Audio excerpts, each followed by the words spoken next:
abra a sua Bíblia em Isaías 32. Isaías capítulo 32 é o texto que nós nos debruçaremos nessa manhã. Isaías capítulo 32, e quero chamar a sua atenção. Eu quero que você, por favor, mantenha o texto aberto nessa passagem para que nós possamos desenvolvê-lo. Chamo a sua atenção aos versos iniciais de 1 a 5. Tema dessa mensagem: nossa participação na transformação da nossa nação. Isaías 32, 1 a 5. Achamos? Quem achou, diga: eu achei. Vamos lá então. Na tradução que eu tenho em mãos, diz assim: reinará um rei com justiça, e dominarão os príncipes segundo o juízo.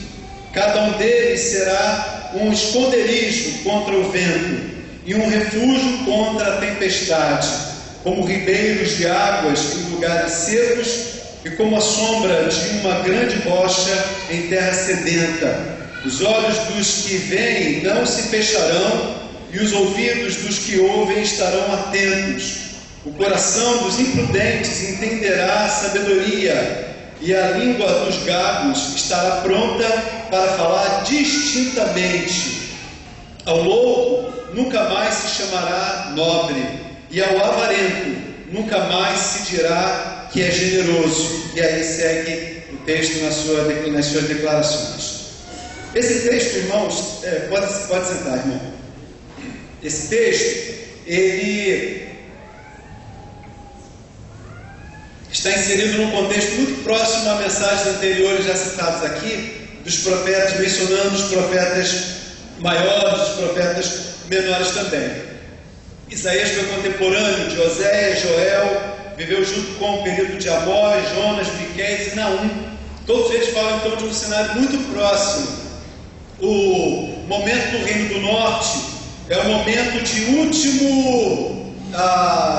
última fartura, a gente pode dizer assim. A Síria vem a galope e destruirá o Reino do Norte. O Reino do Sul, que tem sua capital em Jerusalém, Judá, logo também será decaída, será destruída. Mas esse momento é o momento em que Deus está falando especificamente ao Reino do Norte, a Israel, a capital Samaria. E ele fala a uma nação do desejo de que, como que no último grito, ela possa se quebrantar, se arrepender, se restaurar. Nesse culto que nós focamos como um culto cívico, lembramos da nossa pátria, chamamos aqui irmãos membros da nossa igreja, que representam as forças armadas da nossa nação. Falta aqui a aeronáutica, né? E que nós tanto amamos, respeitamos. Nós bem temos consciência, como Jefferson disse, que somos hoje uma nação doente, adoecida, enferma.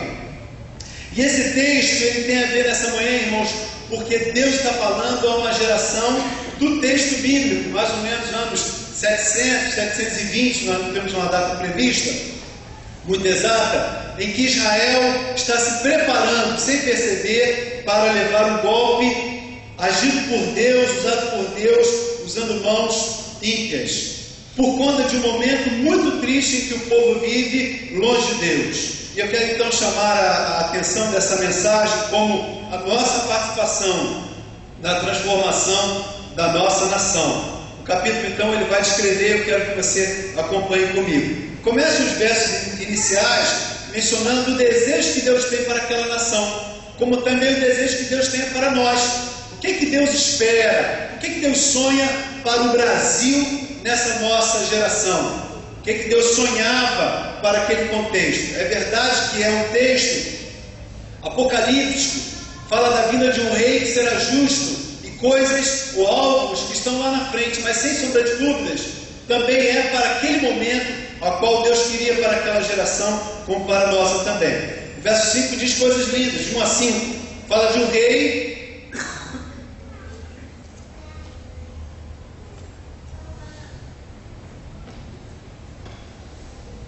Fala de um rei de príncipes que serão identificados como justos.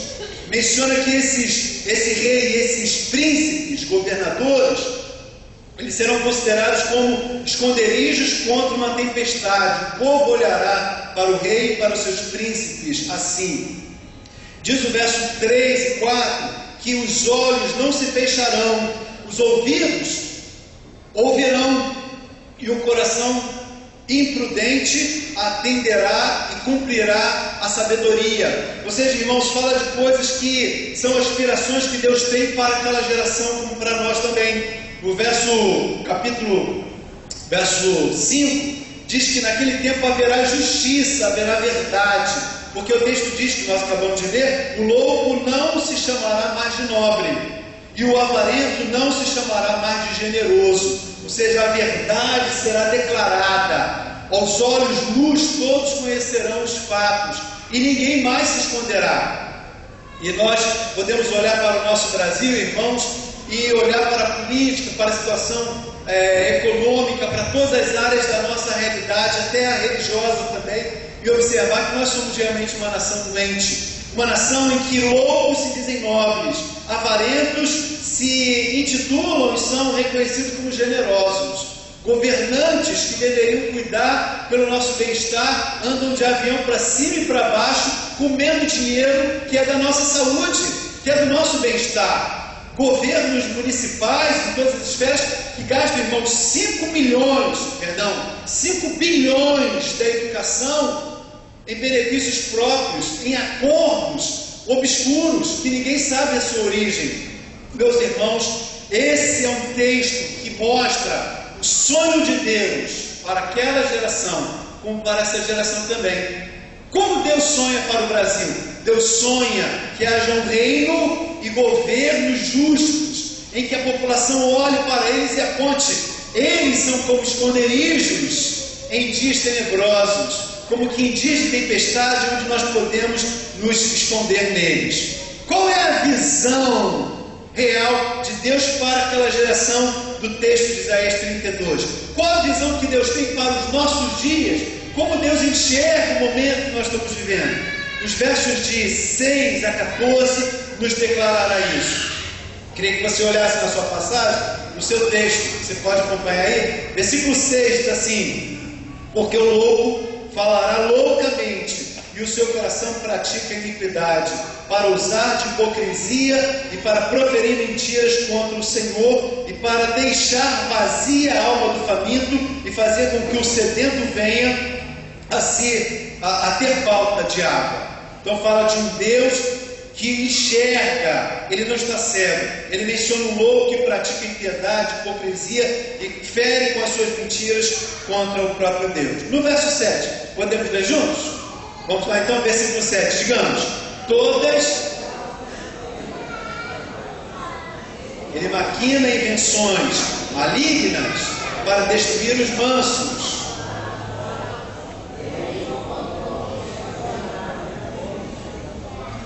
E aí vai falar sobre as filhas grávidas, que é um dos destaques também. Então fala de armas do fraudulento que maquina contra o pobre. Meus irmãos, se nós olharmos para o Senado, para a Câmara dos Deputados em Brasília, para as nossas esferas municipais e estaduais, nós enxergamos literalmente isso: armas do fraudulento que maquina contra o pobre. O verso de 7, na sequência até o 13, nós não vamos ver por conta da minha preocupação com o horário. Fala de mulheres seguras que serão surpreendidas por uma terra, ao verem uma terra seca, cheia de espinhos. Que mulheres são essas? As mulheres, naquele tempo, é a parte da família protegida. O homem sai para trabalhar, a mulher trabalha em casa. Então ela está protegida em casa, enquanto que tranquila, tida em volta dos seus filhos, cuidando lá. De repente, considerada como uma mulher segura, um aspecto da sociedade tranquila e segura, ela se aperceberá que a sua terra não é tão maravilhosa. Diz o texto que a vidima, na minha tradução expressa assim no versículo 10, elas vão olhar e a vidima não estará mais pronta para a colheita. A vidima é quando aquele período em que se pode colher as uvas e se preparar o vinho em casa. Ela diz, então o texto diz que essas mulheres olharão e não enxergarão, verão não uma terra próspera, mas perceberão que a terra é seca e cheia, tomada de espinhos. Diz que essas mulheres tirarão suas roupas. E olha que, irmãos, a ideia de pudor, de segurança, de retidão está na mulher, não está no homem no texto bíblico. Elas tirarão suas roupas, vestirão roupas de saco, tirarão essas roupas, cobrirão seus lombos, ou seja, manterão seus seios nus e baterão contra os seus seios, dizendo com dores de alma, porquanto percebem a pobreza em que vivem. No versículo 14, fala que isso alcançará as cidades também. Diz assim: o palácio será abandonado, o ruído da cidade cessará, Ofel e as torres da guarda servirão de cavernas eternas, para a alegria dos jumentos monteses e para o pasto dos rebanhos, até se derramar sobre nós o Espírito que vem do alto. Esse texto, então, irmãos, termina dizendo que todas as nossas cidades, elas serão tidas como que desertas, abandonadas. Essa é a maneira como Deus olha. E olha, hoje, eu e você olhamos hoje para a nossa cidade. Já ouvimos falar de um homem chamado José Genuíno? Quem já ouviu falar desse cidadão? Levanta a mão. Estereótipo da retidão, não é? Mas, meus irmãos, da justiça do Brasil, dos representantes da nossa pátria, um dos principais, dos capitães, líderes da vergonha histórica e nacional, intitulado do Mensalão, e depois de condenado a 6 anos e 11 meses, aguardando, protelando por ações e ações na justiça para postergar a sua prisão, ele vem essa semana, irmãos, com um pedido de aposentadoria por invalidez. É alguma coisa, irmãos, que noja o nosso coração. Já ouvimos falar de um homem chamado Natan Donadon, deputado federal de Rondônia, histórico na sua família histórica lá em Rondônia, desde o seu avô, políticos, e todos eles, perdão, não todos eles, mas o seu histórico, da sua caminhada política, toda ela marcada de acusações de crimes gravíssimos contra a natureza, contra patrimônio público, desvio de verbas, crimes. Um homem condenado pela justiça em 2010, mas protelando com ações. Só em 2013, agora no início do ano, foi finalmente condenado, está preso. Ele foi condenado a 13 anos, 4 meses e 10 dias. Nós oramos para que ele viva todos esses dias na prisão. Esse homem, irmãos, com seus amigos lá na Câmara dos Deputados, conseguiu ser absolvido. Ele já está dentro de um presídio, mas pelos seus amigos, em voto secreto, foi absolvido e é considerado até o momento como deputado com todas as suas regalias também. A oração nacional, o desejo nacional é que a justiça se faça, isso possa ser quebrado, impedido a força da lei, e ele possa ser decretado como também o marginal. Essa, irmãos, é a maneira como Deus enxerga aquela geração e enxerga a nossa geração também. Mas o que Deus sonha para o Brasil? Verso 15, você pode olhar comigo? Versículo 15. Diz assim o versículo 15, no início dele: até que, nós poderíamos botar 3 pontinhos, né? Tudo isso, irmãos, é descrição bíblica, olhar de Deus para a nossa geração. Mas o verso 15 diz: até que alguma coisa aconteça. O que acontecerá? Vamos ver juntos o verso 15? Digamos: até que se derrame sobre nós o Espírito lá do alto, e o deserto se torne campo fértil, e o campo fértil seja tido por bosque. Meus irmãos, tudo isso acontecerá até que o Espírito de Deus se derrame também sobre o coração de todo o povo brasileiro.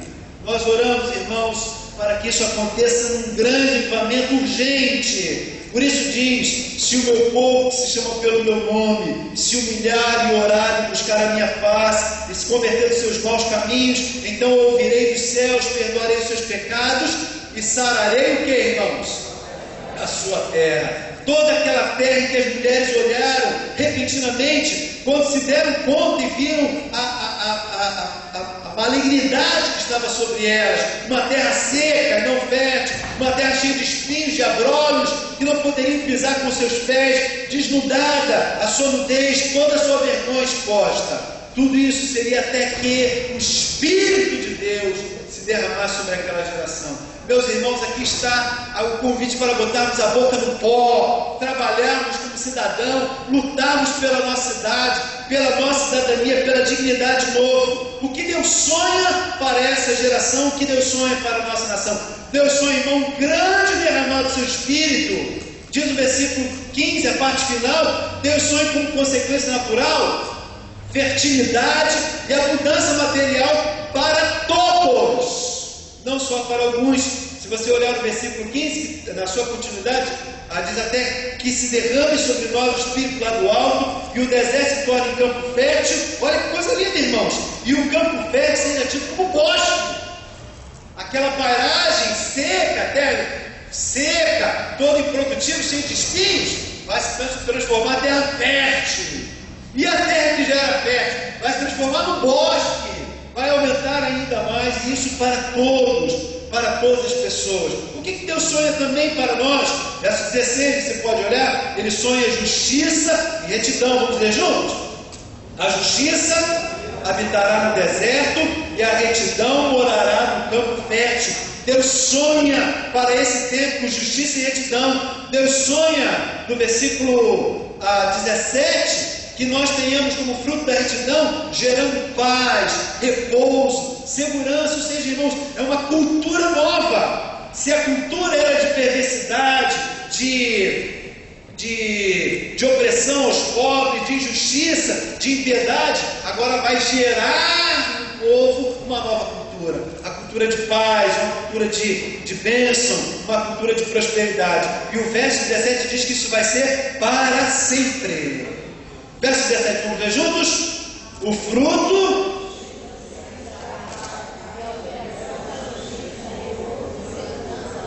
para sempre. Verso 18 diz que sonha Deus com moradia de paz, segurança em lugares calmos. Diz assim na minha tradução: o meu povo habitará em morada de paz, e em moradas bem seguras, e em calmos lugares de descanso. Eu já morei, irmãos, numa favela, na favela do Sapo, ali em Senador Camará. Eu já morei no Jabu, na última rua do bairro, que fica de fundos para o Pepu.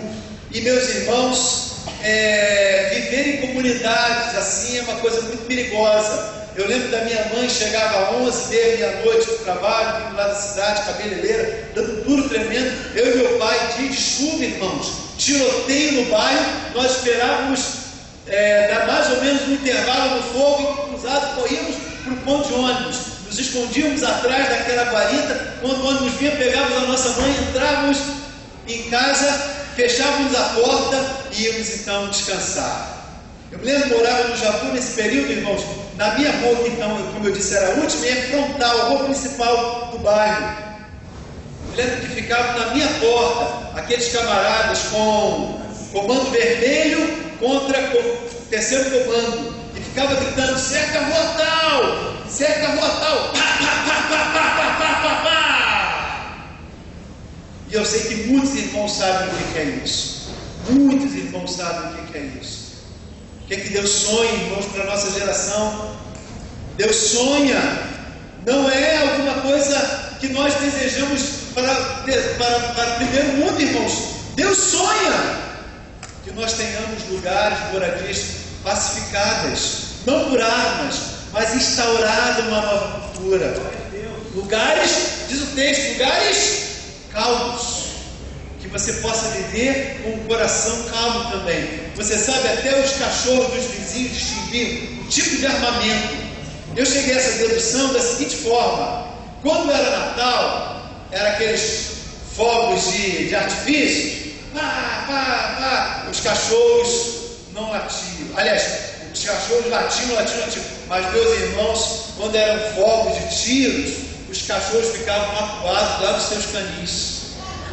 Até os cachorros, irmãos, vivem a realidade da nossa cidadania. E o verso 19 e 20 termina dizendo que ainda que Saraiva e velhos bosques, o bosque, a cidade seja inteiramente abatida, bem-aventurados sois vós, os que semeais sobre todas as águas, que deixais livres os pés do boi e do jumento. O texto está dizendo, irmãos, que no meio de todas as turbulências serão bem-aventurados os que semeiam a paz e os que praticam justiça. Não amarram o pé do boi ou dos animais para que eles tropecem e caiam no dia desses abalos. Por essa razão, irmãos, Deus diz que esse homem será bem-aventurado. Essa é a cidade que Deus sonha. Como é que Deus sonha para o Brasil? Deus sonha conforme essa agenda política. Deus sonha conforme essa agenda administrativa para os nossos governantes. E eu quero então terminar essa minha fala, irmão, porque eu estou preocupado com o seu horário, o meu também. Quero dizer como nós, que sonhamos com Deus, podemos trabalhar pela paz dessa cidade. Há algumas coisas muito práticas, irmão. A primeira delas é orando. A gente não leva muito a sério, mas a oração do justo pode muito nos seus efeitos. Por essa razão, quando eu dobro o joelho e oro para que Deus quebre o grilhão e a força das contravenções, das armações políticas e destrua a força do império das armas, da cidade, das drogas, Deus tem poder para fazer isso, irmãos. Vou rapidamente contar um relato de Bob Lynch, um grande missiólogo dos nossos dias. Ele diz sobre essa realidade do poder da oração. Em Michigan, numa grande cidade, uma igreja estava localizada bem no centro da cidade. E o pastor chegou para aquela igreja e começou a perceber que havia um clamor no coração das mães, porque seus filhos estavam saindo da igreja, estavam indo para as drogas. E ele começou a clamar com a igreja, e ele andando no bairro, conversando com outros pastores, sentiu que aquilo era um problema conjunto. Ele reuniu os pastores para orar por aquele problema. Os jovens que saíam das igrejas e iam para as drogas.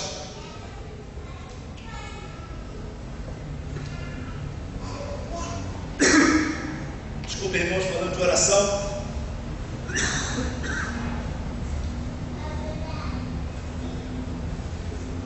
Continua sendo alta a sua oração também. Aquele clamor alcançou o coração dos pastores e eles começaram a reunir suas igrejas em conjunto. Chegaram então à conclusão: puxa vida, se o nosso problema é que os nossos filhos estão indo para as drogas, a gente tem que fazer alguma coisa. Convocaram então o jejum, começaram a orar, começaram a jejuar, e Deus tocou no coração deles. Vamos abrir um jogo aqui entre nós. Aonde está o problema? Todos sabiam e todos oravam em silêncio, sozinhos. O problema está na rua principal da cidade, na banca de jornal, no coração da cidade. Ali é onde acontece a passagem das drogas. E começaram a orar e decidiram: nós vamos agora abrir a boca. Como que aquelas igrejas abririam a boca? Fizeram uma nova convocação, e irmãos, uma pequena multidão foi andando lentamente, pacificamente e organizadamente em direção àquela banca. Chamaram a imprensa, pacificamente, lentamente, estrategicamente, foram andando pela via principal, engarrafamento total, cercaram aquela banca pacificamente, estenderam as mãos e oraram horas por aquela banca. A imprensa, irmãos, não tinha como chegar, que engarrafou a cidade toda, o centro da cidade toda. Helicópteros começaram a cobrir, e aquilo que era o noticiário da cidade passou para o noticiário nacional. E todos incomodados com aquilo, procuraram saber por que os crentes todos da cidade foram orar por aquela banca. O que aconteceu, irmãos? O chefe de polícia caiu, o governador caiu, e aquilo foi desbaratado. É verdade que outras bocas surgiram, mas, meus irmãos, o povo se mobilizou, tudo a partir da oração. Irmãos, nós temos um poder nessa nação. Somos 22% da população, irmãos. Se nós dobrarmos o joelho e sairmos e apontarmos o pecado, nós podemos causar uma revolução na nossa pátria, irmãos. Nós estamos falando de armas, de partido político, estamos falando de oração que quer a transformação. Nós podemos não só orar, podemos evangelizar. A nossa evangelização, irmãos, é a mais poderosa arma, porque o que O governo não consegue com presídios. Só a transformação do coração do homem pode fazer. A evangelização é a grande arma. Nós podemos, irmãos, com muito poder, se somos individualmente tantos crentes no Brasil, podemos fazer individualmente a prática dos nossos deveres e cumprimento dos nossos, exigir os nossos direitos, porque nós podemos então exercer toda a nossa cidadania. Se nós cobrarmos aquela moedinha, a nota fiscal, você já reparou que o comércio não dá nota fiscal? Você vai no Habib's, vamos dar os nomes aos bois, né? Eles entregam uma etiquetinha com o número. Você pede, não, eu quero minha nota fiscal, te prende em 20 minutos até você desistir e aquela porcaria, desculpa a expressão, daquela maquininha não registrar. O que eles devem pagar de impostos. Meus irmãos, se for para as outras esferas, elas são múltiplas. Devemos então exercer nossa cidadania individualmente e buscarmos coletivamente. Devemos praticar o bem. Cada um de nós que ajuda uma senhora a passar, a sentar no banco, no transporte público, a limpar a nossa calçada, são ações pequenas, mas que devemos praticar o bem. E não só individualmente, irmão, devemos praticar o bem coletivamente. É nossa obrigação, como luzeiros do reino de Deus, fazer alguma coisa por essa cidade, espalharmos o bem, não só praticando o bem, mas votando. O meu voto é que derruba os canalhas que estão tomando conta da nossa nação. É o meu voto, um ato simples, seja da forma como você quiser. Meus irmãos, por muitos anos eu arvorei a bandeira do PT e não defendi de público ou incentivando os irmãos a fazerem isso, mas todos que me perguntavam com muita alegria, porque era uma expressão daquele tempo. Graças a Deus, a vergonha daquele partido está desnudada, não é verdade? Há muitos anos, e nós não nos iludimos com time nenhum, com partido nenhum, mas naturalmente nós poderemos encontrar um pouco mais de retidão e justiça em outros segmentos, e vamos votar, ou até não votar, o que você desejar, mas meu irmão, é na urna que nós damos o nosso grito. O nosso voto tem um grande e poderoso valor, também protestando, porque nós podemos ir para a rua, não como igreja, e nem a esse ou aquele partido, mas como população, como indivíduos, prestarmos contas ou declararmos conta daquele nosso desejo que temos na alma, a nossa satisfação, o nosso protesto, e podemos então participar também politicamente. Nós podemos indicar a Ana para ser nossa representante governamental ou distrital, como nós desejarmos. Podemos indicar o Sandro, o João, a Maria, quem sabe o Benedito, e nós nos mobilizarmos por esse propósito. Meus irmãos, como síndico do seu condomínio, do seu prédio, como um dos líderes lá dos representantes dos moradores do seu bairro, nós precisamos liderar as nossas comunidades, irmãos, porque se nós não liderarmos, os outros liderarão por nós. E nós, sem sombra de dúvidas, perderemos grandes oportunidades. Essa agenda é grande, né? O sermão está terminado, 15 para meio-dia. Mas, irmãos, a agenda, ela é grande. A agenda que convida eu muito mais do que botar um verde, um amarelo, um azul, um branco. É um convite para eu assumir que nessa geração alguma coisa precisa acontecer e eu sou convidado a fazer isso.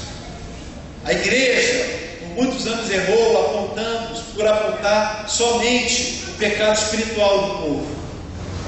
Mas existe um pecado estrutural e social que nós não podemos fechar os nossos olhos. Porque quando nós fechamos os nossos olhos, nós erramos, ou por omissão, ou por conveniência. E nós não queremos fazer mais isso. Irmão, nós temos um grande papel. No olhar de Deus, essa geração pode experimentar um grande avivamento, que tudo começará com o derramado do Espírito Santo, e isso será poderoso entre nós, porque está prometido, irmão, já está disponível em Joel capítulo 12, a profecia se cumpriu em Atos 2, é possível o Brasil viver uma grande virada, e eu quero que você sonhe com Deus, e comigo também, amém?